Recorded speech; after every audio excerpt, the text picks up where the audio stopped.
The new DJI Mic Mini or the Hollyland Lark M2. Which is the best choice for your camera? Well, stick around and let's try to find out.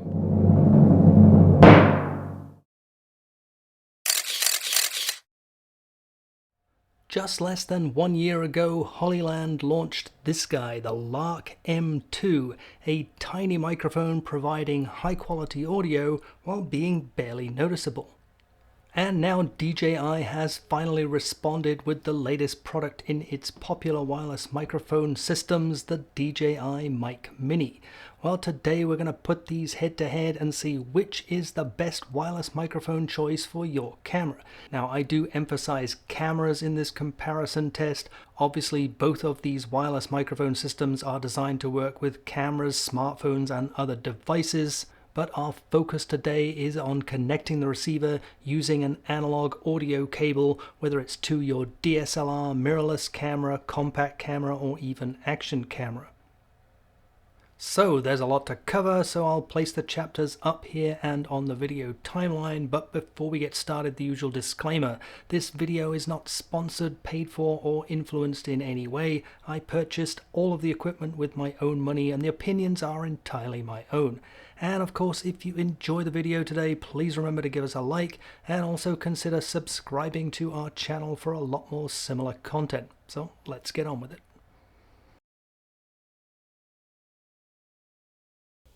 So the overall concept of both wireless microphone systems is pretty much the same thing.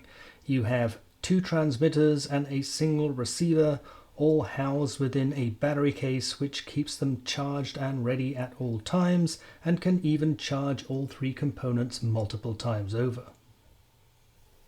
So let's start out with the obvious star of the show here, and that is the teeny tiny transmitters.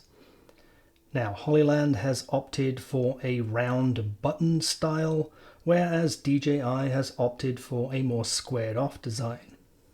Now, while both of these microphones are truly minuscule, the Hollyland does have a slight edge in the overall size and weight, coming in at around 8 grams without the magnet, with the DJI tipping the scale at around 10 grams. However, it should be noted that included in that 10 grams is this spring clip.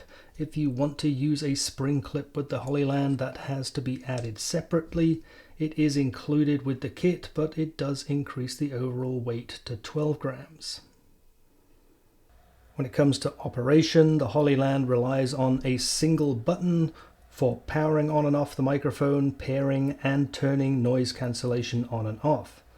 There is also just a single status light to show the connection status, as well as the status of the noise cancellation feature.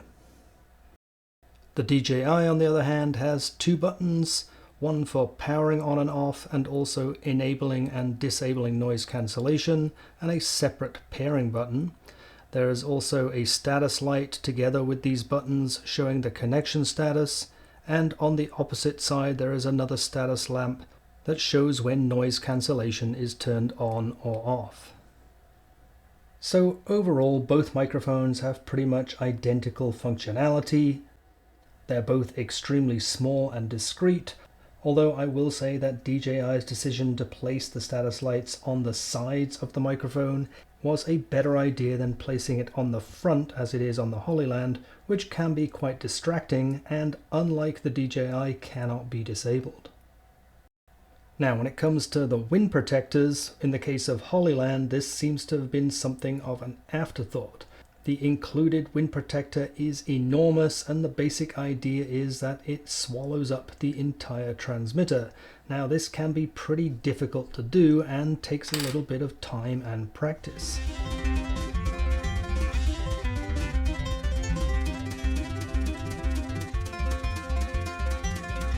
And by the time you're finished, you have no idea which direction the microphone is facing. You will have pressed the noise cancellation button multiple times and you will have no idea about the status of the transmitter. The DJI, on the other hand, comes with two different flavors of wind protectors, each of which can be mounted to the Mic Mini quickly and easily, leaving all buttons and status lights fully accessible and visible. And with the wind protector in place, the Hollyland is clearly not quite as discreet. Turning our attention to the receivers, these two have a very similar overall design and concept. Each has a 3.5mm port for connecting to a camera. Note that neither receiver has a headphone jack. Each receiver has two buttons, one for powering on and off the receiver, the other for pairing. But in the case of the Hollyland, this button also serves to change the mode between mono and stereo. Both receivers have a USB-C port for charging and a dial for adjusting the gain. In the case of the Hollyland, this allows you to select between level 1, 2 or 3, with 2 being the default. And in the case of the DJI, there are 5 levels ranging from -12 to +12 decibels, with 0 being the default. Now with the Hollyland receiver, the gain dial is a little bit loose and easy to hit by accident, but note that this can be locked to prevent that from happening. And finally, both receivers have status lights to show both the connection status of the transmitters as well as whenever noise cancellation is enabled or disabled. And finally, let's compare the full systems inside their charging cases. Now, the first thing you'll notice is that the Hollyland case is significantly smaller than the DJI. It weighs in at just around 140 grams versus 190 grams for the DJI. But there is good reason for that, and if we open up the cases, you can see why. The DJI case is designed to handle the transmitters with their wind muffs installed, and there's even room for a 3.5mm cable. So when you pack your kit bag with the DJI, this is basically all you need to take. For the Hollyland, we're going to need to add our wind muffs, our 3.5mm cable, and possibly even our spring clips, in which case we're going to need to pack it all up into the included carrying case. And while still being a shade lighter than the DJI, clearly the Hollyland has lost its size advantage. Now, if you have some extra stuff to carry around, the DJI system also comes with this very nice soft pouch, and I have to say the quality difference between the Hollyland and the DJI is significant. And I think that's a good segue into the last topic in this section, and that is the overall material and build quality. Not only is the pouch for the DJI system significantly higher quality, but all of the components have a much more solid and quality feel about them, whereas the Hollyland system all feels a little bit cheap and plasticky.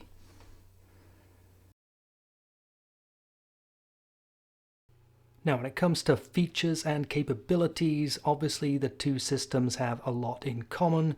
They both record audio at 24-bit 48 kHz and have very similar audio specifications. And of course, we'll see just how good the audio quality is in the next section.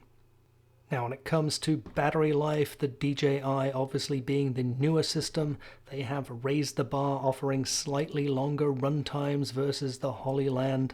But to be honest, I think both of these systems provide plenty of battery life that should get you through a day of recording without any difficulty. Similarly, DJI have outspec'd Hollyland when it comes to the claimed range, 400 meters versus 300 meters on the Hollyland, but frankly I think these numbers are a little bit ridiculous. I don't know many users who plan on recording audio to their cameras from 300 or 400 meters away, and if I were to do something even close to that, I would definitely choose something like a DJI Mic 2 and record directly to the transmitter itself rather than trust that connection. Not only that, but I think I'd also be more concerned that my camera would be gone by the time I got back to it. Apart from that, both systems allow you to record in both mono and stereo. If you record in stereo, you can have separate audio tracks recorded by each of the two transmitters, and also both systems offer 2 different levels of noise cancellation, and that's something we'll test out in the next section. Now, the DJI does offer a few bells and whistles that the Hollyland does not, that may be important to some people. Firstly, when it comes to improving audio quality, you have a low-cut filter for cutting out very low-frequency noises. You have an auto-clipping feature which will automatically adjust the gain to prevent any clipping, or as an alternative, you have the ability to record a backup channel which records a separate channel that you can fall back on in case you do have any clipping issues with your primary channel. Secondly, there are some power saving or convenience features, including the ability to power on and off the receiver with the camera, and also the ability to automatically shut down both the receiver and transmitters after 15 minutes of inactivity. And one other thing worth mentioning, you can also disable the status LEDs on the transmitter in the event that you find this distracting during your filming. So for our first comparison test, we're going to start out here indoors, and the first camera we're going to be using is a Sony ZV-1, and for reference purposes I'm currently connected to my Rode VideoMic Go 2. This is a shotgun microphone which I have suspended just out of camera shot.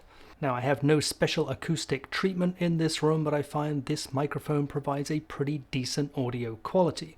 Now although this is my preferred solution for a situation like this where I'm facing directly at the camera, of course the problem is if I move away from the camera, if I turn away from the camera, you begin to lose my voice. And that's where our wireless microphones come in. So let's switch over to our first wireless microphone and compare the audio quality.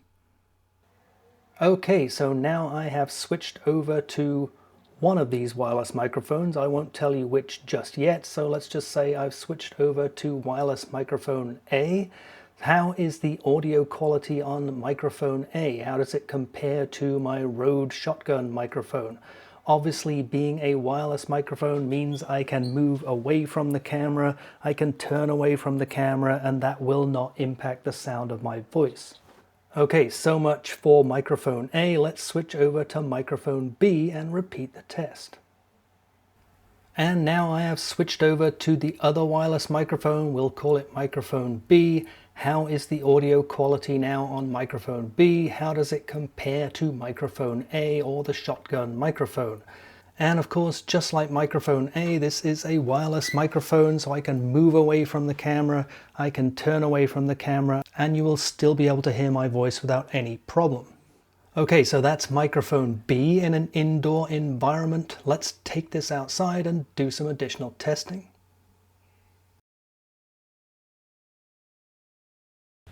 Okay, let's continue our testing now outdoors. Now I have switched cameras. I'm now using a Panasonic Lumix G9, and for a microphone I've switched to a Boya MM1. This is a relatively inexpensive shotgun microphone, but I find it provides pretty decent audio quality. But of course, like any shotgun microphone, it has limitations. If I start to move away from the camera, if I turn away from the camera and move around in the picture, you begin to lose my voice. So again, let's switch over to the wireless microphones and see how they compare. So now I have switched over to wireless microphone A. Again, I'm going to keep you in suspense as to which is which. How is the audio quality on microphone A compared to the shotgun microphone? Of course, being a wireless microphone means I can walk away from the camera, I can turn away from the camera, even turn my back to the camera, and you should be able to hear my voice without any difficulty. So that's our basic outdoor audio test for microphone A. Let's switch over to microphone B and repeat the test. And now I have switched over to microphone B. So how does microphone B sound in our basic outdoor audio test? How does it compare to microphone A or the shotgun microphone? Here too, being a wireless microphone means that I can move away from the camera, I can turn away from the camera, even turn my back to the camera, and you should have no issues still hearing my voice. Okay, so much for our basic audio test. Let's now do some range and stability testing, so let's take a walk.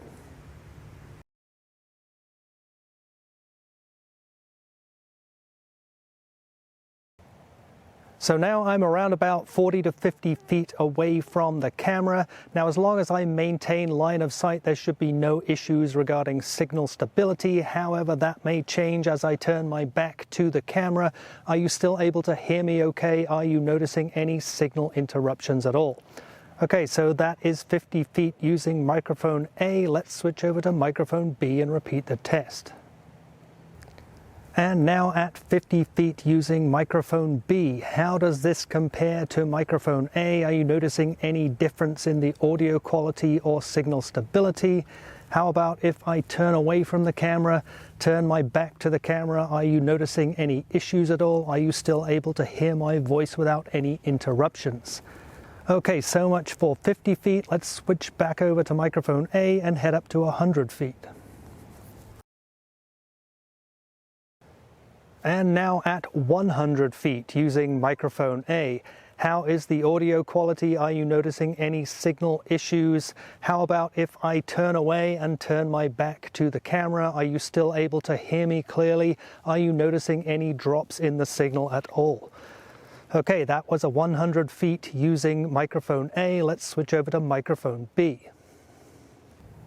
And now 100 feet using microphone B. How does this compare? How is the audio quality? How is the signal stability? Let's once again turn away and turn my back to the camera. Are you still able to hear me okay? Are you noticing any signal interruptions?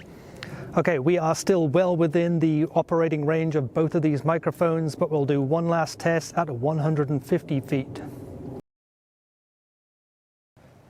And for our final range and stability test, I'm now at 150 feet using microphone A. Are you still able to hear me okay? How is the overall audio quality? How does that change if I turn away from the camera and turn my back to the camera? Are you still able to hear me clearly? Are you noticing any signal interruptions? Okay, and let's finally switch over to microphone B and repeat the 150-foot test. And 150 feet now using microphone B. How is the audio quality and signal stability? Are you able to hear me okay? How does it compare to microphone A? How does that change if I turn away and turn my back to the camera? Are you still able to hear me okay? Are you noticing any interruptions? Okay, so that's as far as we're going to go for our range and stability test. Let's now do some noise cancellation testing. Okay, and now let's do our noise cancellation test. As you can probably hear, I have the engine of my RV running right next to the camera, which you can probably hear pretty loud in the background. Currently, I'm talking to you using microphone A. Now, noise cancellation has two different strengths on both of these cameras. We have a low and a high setting. So let's start out by comparing the low setting. So I'm going to turn on noise cancellation on microphone A and let's see what difference it makes. Okay, now I have enabled noise cancellation on microphone A. How is the audio quality? Are you noticing the difference between noise cancellation turned on versus off? Now let's try the same test with microphone B. Okay, and now let's repeat the same test with microphone B. Once again, I've turned noise cancellation off so you can hear the background noise. Let's go ahead and enable noise cancellation. And this is now microphone B with the low noise cancellation active. How is the audio quality? Are you noticing a big difference between noise cancellation turned on or off? Okay, so let's repeat this experiment using the high noise cancellation settings and see if there's a difference.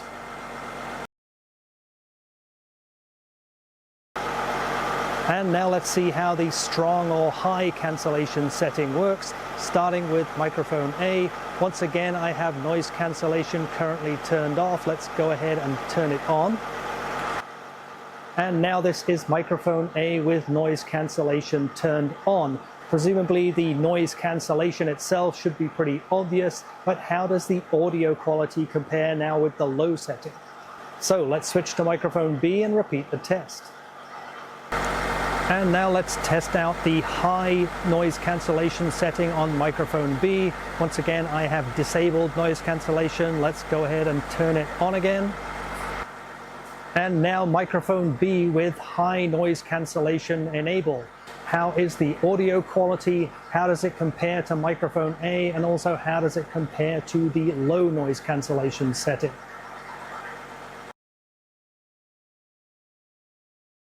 So, what do you think? Which microphone sounded the best and which do you think was which?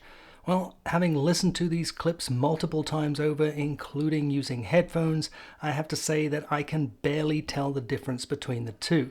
I thought the audio quality was very good on both, the range and stability tests were flawless, and the noise cancelling worked pretty well, although on both microphones I feel that on the strong setting the voice begins to sound a little bit unnatural. I think microphone A possibly had a slightly richer sound with a little more bass that was more noticeable indoors, but the difference is only very slight. Frankly, I think you'd be very satisfied with the audio performance of either of these two systems. So that all makes our big reveal somewhat anticlimactic, but for the record, microphone A was the DJI Mic Mini and microphone B was the Hollyland Lark M2. So, which is the best choice for connecting to your camera? Well, in my opinion, it has to be the DJI. Now, even though the audio performance was very similar on both systems, I do feel that the DJI offers some additional options, including things like the low-cut filter, the auto clipping feature, and others that will help you enhance your audio even further in certain situations. Not only that, but it offers you some additional convenience features and configuration options, and then of course there's the overall build quality. And of course there is one major drawback on the Hollyland system, and that is the implementation of the wind protector, which frankly is a bit of a disaster. However, there are a couple of other things to consider when choosing which system is the right one for you, and one of those of course is price. Now, even though both systems have a very similar list price around $170 or $180 for the full kit, the Hollyland system, being the older, is very often on sale and can be purchased for significantly less, probably around about $120 to $140. So if budget is a concern, the Hollyland might just be the better choice. Another consideration is the flexibility of the system if you want to be able to connect it to other devices. Now, if those other devices are DJI cameras such as the Action 5 Pro, the Action 4 or the Pocket 3, then definitely the DJI is the right choice for you. The transmitters can be directly connected to those cameras using what's called Osmo audio, and you will get exceptional results. On the other hand, if your other camera happens to be a smartphone, the Hollyland might just be the better choice. The Hollyland smartphone receivers are definitely more smartphone friendly. Yes, the DJI transmitters will connect directly to your smartphone using Bluetooth, but frankly the quality is not that good. So that covers it for another video. I hope you found it useful, got good information out of it. If so, please remember to give us a like and consider subscribing to the channel for a lot more similar content. If you have any questions, comments, suggestions for future videos, please drop those into the comments section. Otherwise, thanks for watching.